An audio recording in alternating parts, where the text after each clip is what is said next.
অনেক দিন পর আজকে আমাদের ঘরের পাশে একটা পতিত খাল ছিল। সেটা অনেক দিন যাবত আমরা মাছ ধরি না। কিছুদিন আগে বৃষ্টি আসছিল অনেক, তো মাছ অনেক চলে গেছে। এই গাতা থেকে অনেক মাছ চলে গেছে, বড় বড় শিং মাছ, জাগুর মাছ, কই মাছ এগুলা চলে গেছে।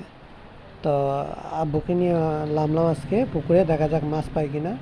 তো ইতিমধ্যে আমাকে একটা মাছে কাটা ফুটে দিছে আমার হাতে। তো আমি আমার ভাইয়াকে বলতেছি ওই ভিডিওটা সামনে নিয়ে আসো, কি মাছ ধরা পড়ছে আমরা দেখাই। মাসুমকে সরতে বললাম। তো মাছ এখানে পাঙ্কাশ পড়ছে, প্রায় 4টার মতো পাঙ্কাশ পড়ছে। এর আগেও আমি মারছি, একটা শোল মাছ পাইলাম, শিং মাছ পাইলাম, তেলাপিয়া মাছ পাইলাম। তো মাছ ধরাটা আসলে একটা শখের বিষয়। আমি মূলত পুকুরে নামি না, তারপরও আজকে আম্মুর রিকোয়েস্টে আমি নামলাম। তো মাছ ধরা কিন্তু একটা শখ, সবারই হয়, সেই জন্যে আর কি নামলাম।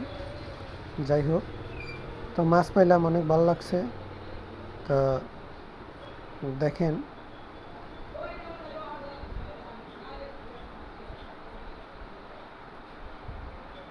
এটা পুকুর না, এটা ছিল একটা, এখান থেকে আমরা গড় বানানোর সময় এখান থেকে মাটি নিয়েছিলাম।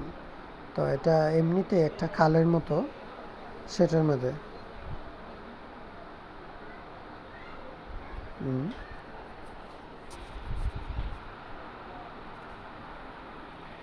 হ্যাঁ। এই যে আমরা সারাদিন, আজকে সারাদিন বলতে 2বার জাল ফেলছি, এগুলা মাছ আসছে। তেলাপিয়া, তারপর টাকি মাছ, একটা শোল মাছ অনেক বড় পাইছিলাম, অনেক ভালো লাগছে। তারপর একটা গুন গইন্যা মাছ, তারপর পুঁটি মাছ আছে, কটি মাছ আছে, তারপর এই যে শোল মাছটা, এটা অনেক বড়, ভিডিওতে অনেক ছোটো দেখাচ্ছে কিন্তু অনেক অনেক বড় শোল মাছটা। আহ, তারপর খাংনা মাছ। তো অনেক ভালো লাগলো মাছ